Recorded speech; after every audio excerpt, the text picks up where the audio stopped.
Bien, continuamos con la tercera parte de esta sesión de Antiguo Testamento y vamos a continuar ahora con la definición y alcance de la introducción al Antiguo Testamento. Vamos a ver de qué se trata esta materia de introducción al Antiguo Testamento. Es el estudio sistemático del contexto histórico-teológico en que los libros del Antiguo Testamento fueron escritos. Entonces, repetimos, es el estudio sistemático del contexto histórico-teológico en que los libros del Antiguo Testamento fueron escritos. Vamos a estar revisando de una forma sistemática el contexto histórico-teológico de los libros del Antiguo Testamento. ¿Qué queremos decir con contexto histórico? Con contexto histórico queremos decir de el idioma. Tenemos que considerar que las escrituras fueron elaboradas en el idioma hebreo y en el idioma arameo cuando estamos hablando del Antiguo Testamento. Entonces tenemos que revisar el idioma. No necesariamente que tengamos que ser expertos, lo ideal sería eso, pero hay muchos recursos que actualmente podemos tener a la mano, que tenemos a la mano para revisar ese contexto. Idioma. Recordemos que es importante entender que el idioma va cambiando con el tiempo, así es de que de ahí esa importancia. Por otra parte, la cultura, ¿sí? Cuando hablamos de contexto histórico estamos hablando de una cultura, una forma de pensar de las personas, costumbres, ¿sí? Costumbres que se siguen, las leyes que en ese momento rigen la vida de las personas, el sistema político y económico, la religión y por supuesto los momentos históricos que se describen.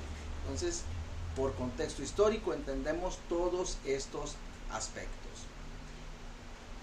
En segundo lugar, ¿qué entendemos por el contexto teológico? El contexto teológico es el pensamiento particularmente del autor bíblico, porque él está escribiendo desde una posición teológica, ¿sí? Eso tenemos que entenderlo. Él tiene ciertos conceptos de Dios, ciertos conocimientos de Dios, y es a partir de esos conocimientos que nos está escribiendo. Él tiene intenciones bien claras, bien definidas. Está escribiendo por una razón. Nada es escrito nada más porque sí. Todo tiene un propósito. Así es de que cada porción de las escrituras gira en torno a el propósito que el autor tenía cuando escribió. El punto en que la revelación progresiva se encuentra. Hay un concepto importante que debemos de entender. Es que Dios nos fue revelando poco a poco, ¿sí? Las cosas, ¿sí?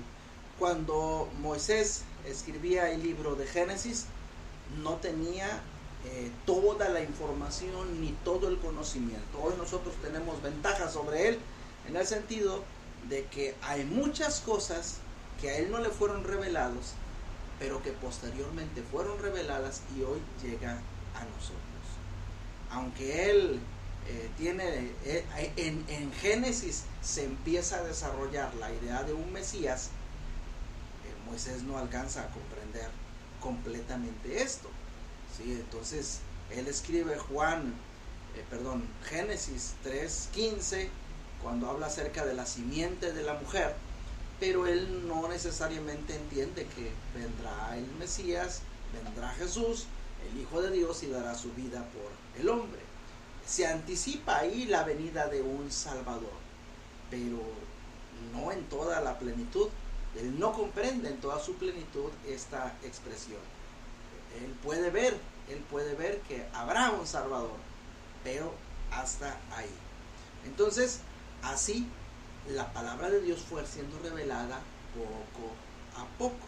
Él, por ejemplo, tampoco entiende el concepto del diablo, de Satanás. No está a su alcance la información para él comprender la existencia de un ser espiritual creado por Dios que se opone a Dios y que está tratando de estorbar el camino hacia Dios de los hombres. Entonces, eso está fuera de su alcance, de su comprensión. y nosotros tenemos que entenderlo. Para nosotros nos es claro que aquella serpiente es Dios, disculpe, aquella serpiente que tienta a Eva y a Adán es el diablo, es Satanás, pero esto no es claro para Moisés, sino no es completamente claro para Moisés. Entonces, a eso nos referimos con el punto que la revelación progresiva se encuentra. ¿Por qué? Porque cuando el autor escribe sobre cierto punto de la revelación. No escribe conociéndolo todo, sabiéndolo todo, sino escribe a partir del conocimiento que en ese momento tiene acerca de Dios y de aquello que ha revelado hasta ese momento. Y eso es importante, porque si no vamos a decir que un autor habló sobre X tema, X asunto, cuando realmente el autor no tenía en mente eso. ¿Sí? Nosotros se lo agregamos porque hoy entendemos, pero él no estaba hablando de eso, él no entendía eso. ¿Sí? Un ejemplo de esto, solo como un ejemplo, sin afán de entrar en discusión porque no es el tema y no tenemos el tiempo, ¿sí? Pero por ejemplo en repetidas ocasiones hay quienes dicen que cuando en Génesis capítulo 2 Dios dice hagamos al hombre a nuestra imagen y nuestra semejanza, hay quienes quieren atribuir en esta declaración o quieren descubrir en esta declaración una referencia a la Trinidad, porque Dios está hablando, ¿sí? Dios Padre está hablando con Dios Hijo, con Dios Espíritu Santo. Hagamos al hombre a nuestra imagen y semejanza. Eso es mucho hablar, disculpen la expresión, eso es mucho hablar. La palabra de Dios nos habla acerca de la Trinidad sin mencionar la palabra Trinidad, pero no necesitamos, ¿sí?, decir o afirmar que Moisés enseñó acerca de la Trinidad en Génesis capítulo 2, porque en otras partes de las Escrituras se habla acerca de la Trinidad. No es necesario. ¿Para qué le ponemos a Moisés esa carga cuando realmente Moisés no estaba hablando de eso? No entendía. Los judíos no aceptan la idea de la Trinidad. Está muy, muy lejos del pensamiento de Moisés hablar de la Trinidad. Simple y sencillamente es una forma de expresión, una forma literaria. En muchas ocasiones yo hablo, para hablar únicamente de mi persona, en términos, en primera persona plural. ¿Sí? Teníamos una sesión hace unos domingos, precisamente hablando acerca de esta salida que iba a tener. Y bueno, me preguntaban, ¿cuándo sale? Y yo contesto, bueno, salimos el martes. ¿Y quiénes van? Pues yo solo. Pero ¿por qué dice que salimos? ¿Por qué está hablando? ¿Quiénes salen? No, nada más yo. Es una forma de hablar, simple y sencillamente. Es un recurso didáctico, ¿sí? No tengo que estar hablando con otros ni estar involucrando a otros. Es una forma de hablar. ¿Sí? Hay quienes hablan para referirse a sí mismo, un servidor. Hablan de sí mismos en tercera persona. Es un recurso didáctico. Entonces, no querramos, ¿sí?, poner en las palabras de un autor conceptos teológicos que no corresponden a su época, porque aún no les ha sido revelado. Eso queremos decir con el punto en que la revelación progresiva se encuentra. Así que vamos a ver, continuamos. Disciplinas relacionadas. ¿Qué disciplinas se relacionan con introducción al Antiguo Testamento, con el estudio de la Biblia? Bueno, está la arqueología, la etnografía, la lingüística, la crítica bíblica y la historiografía. La Biblia necesita de estas disciplinas y estas disciplinas han sido muy útiles en nuestra comprensión de la palabra de Dios. No las menosprecie, ¿sí? De ahí la insistencia. Vamos a investigar, vamos a leer, ¿sí? Y vamos a buscar la información. Y estas disciplinas nos van a ayudar en la comprensión de la palabra de Dios. ¿De qué nos sirve la arqueología? Bueno, la arqueología es el estudio, si es la ciencia, que estudia los restos de la antigüedad, ¿sí? La historia de las civilizaciones, los restos de las civilizaciones antiguas.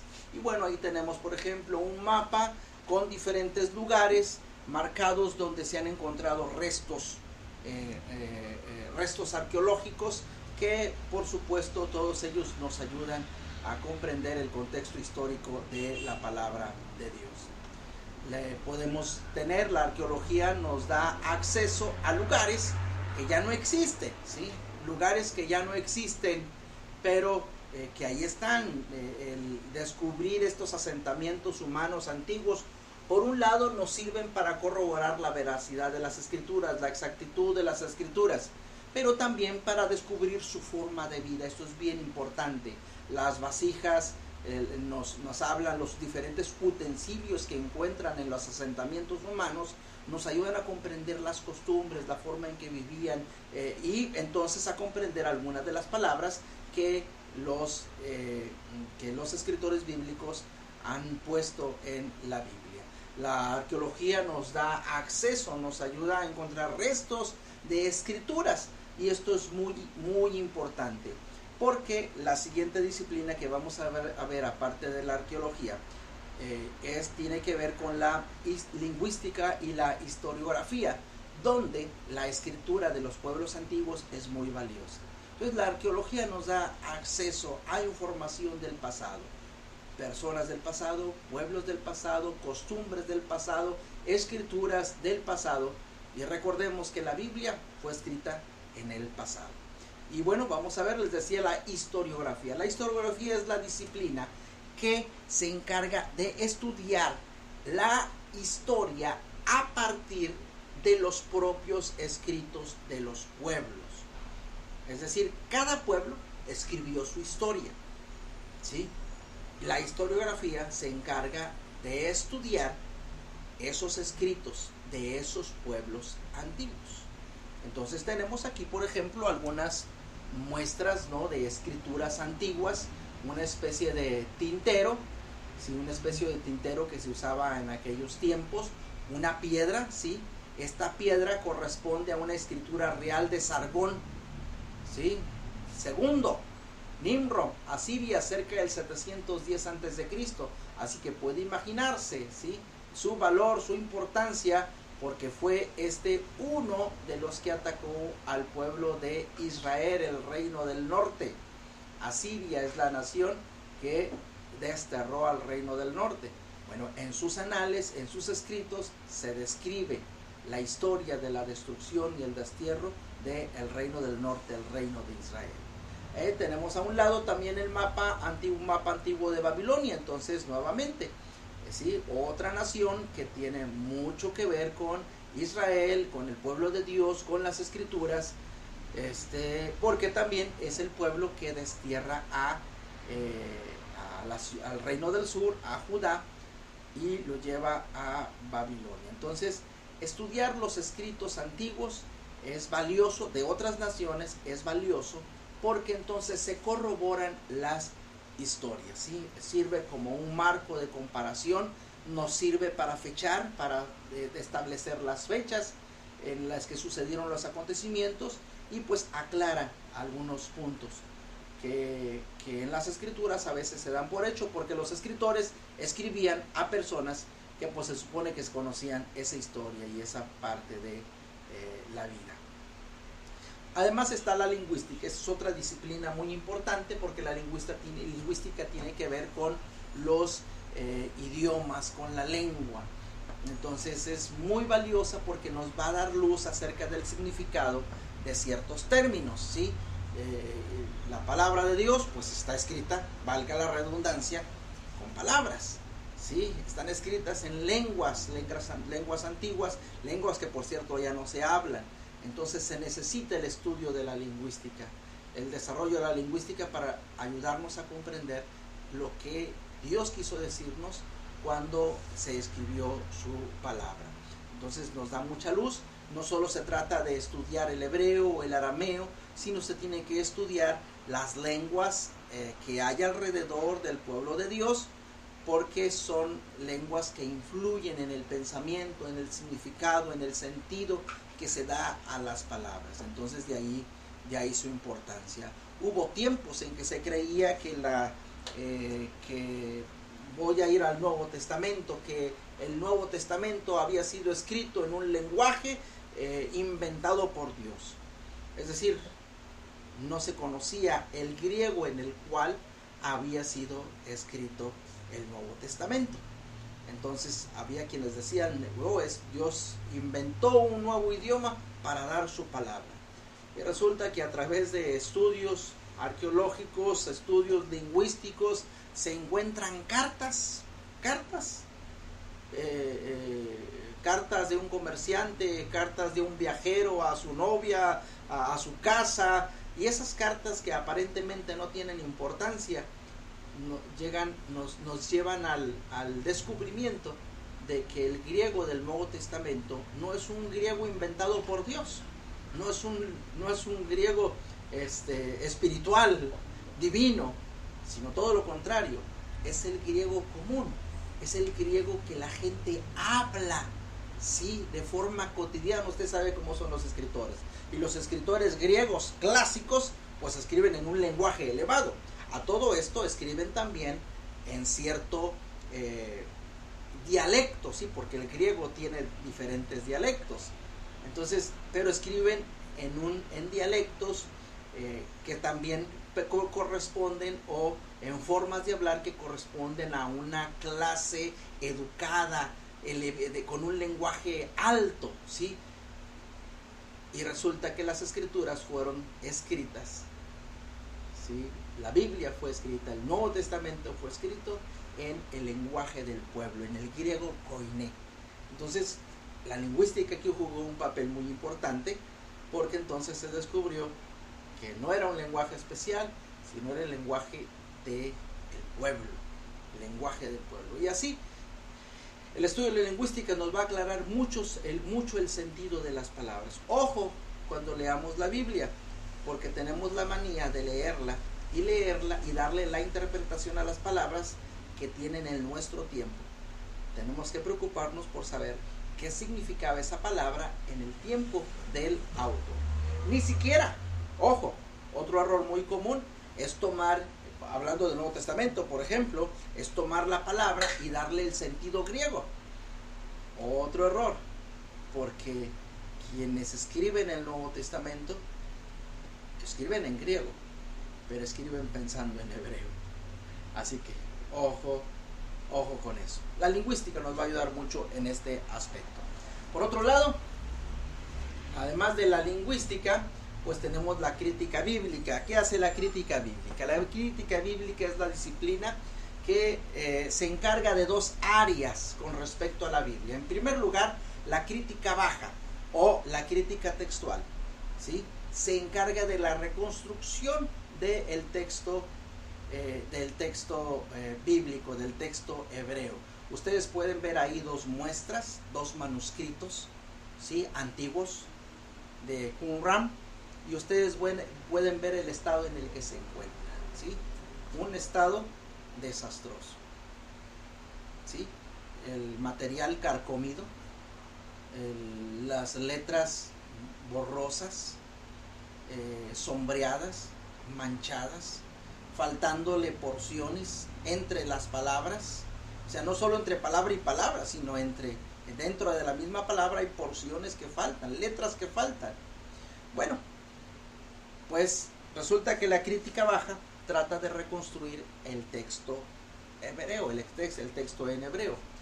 La crítica alta tiene que ver con y la investigación del autor, del propósito, tiene más que ver con la literatura, con el contenido en sí mismo, que con la forma en que fue transmitido el texto. Vamos a ver como un dato interesante, los manuscritos del Antiguo Testamento que existen son cerca de 5,000. Eso es una aproximación, ¿sí? No tomen esto de manera literal, batallé mucho para encontrar esta información. Unos autores dan unos datos, otros autores dan otros, y bueno, la conclusión a la que yo llego es que existen alrededor de 5,000 manuscritos del Antiguo Testamento. Entonces esto es mucho, pero un dato interesante, no para desalentarnos, sino todo lo contrario, ninguno de estos manuscritos es uno igual al otro. Es decir, todos son distintos. Todos son distintos. ¿Por qué? Porque son diferentes porciones, porque aún en aquellas que se comparten la misma porción bíblica, algunos difieren en el uso de alguna palabra, alguna letra, en fin, tienen diferencias entre sí. Sin embargo, el hecho de tener muchas diferencias no significa que no sea confiable. Todo lo contrario, tenemos tantos manuscritos que es posible llegar a reconstruir el texto con integridad. A todo esto, aun cuando haya partes que no nos quede claro, el mensaje de Dios es claro. Eso se los puedo asegurar. Manuscritos del Nuevo Testamento, existen cerca de 5,700 manuscritos griegos, pero existen cerca de 10,000 manuscritos en latín y otros 25,000 manuscritos en otras lenguas. O sea, que tenemos bastantes manuscritos. Y aunque difieren el uno del otro, tenemos tantos que es posible la reconstrucción del texto. A todo esto, pues hay toda una ciencia en esto. ¿Sí? Van a tener ustedes de tarea precisamente leer en un material, en un libro, leer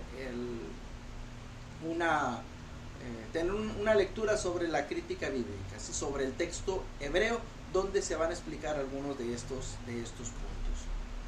La etnografía, además de la crítica bíblica, está la etnografía. ¿Y de qué nos sirve la etnografía? La etnografía, como su nombre lo dice, es el estudio de las etnias, de los pueblos, de las naciones, sus culturas, sus costumbres, su lengua, y ya el mapa pues nos muestra la distribución de las naciones en Génesis capítulo 11-12, ¿sí? En Génesis hay una descripción después del diluvio, después de la torre de Babel. Dios confunde, me estoy haciendo bolas, disculpen, déjenme ubico. Después del diluvio, Dios,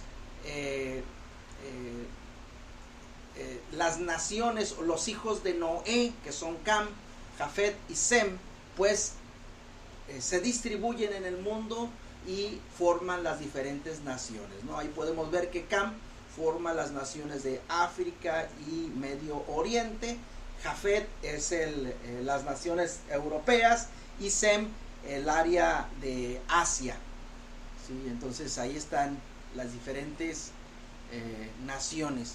Pero eso solo como un ejemplo, ¿no? La etnografía se trata del estudio de los pueblos antiguos, su cultura, sus costumbres, su lengua, su idiosincrasia, su cosmovisión, y todo esto obviamente relacionado con la palabra de Dios, los pueblos de la Biblia. Esta es la etnografía.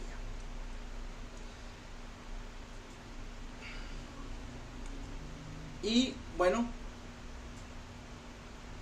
estos son los puntos relevantes que vamos a estar revisando en la introducción al Antiguo Testamento. De cada uno de los libros vamos a estar revisando la paternidad literaria, la forma literaria, la fecha de escritura, la situación histórica que se vive y problemas contemporáneos del escritor, propósito del libro y un bosquejo general. Es lo que vamos a estar revisando de cada uno de los libros del Antiguo Testamento, de cada uno de ellos, y obviamente enfatizando aquellas partes donde se hace referencia a la venida de nuestro Señor Jesucristo. Muy bien.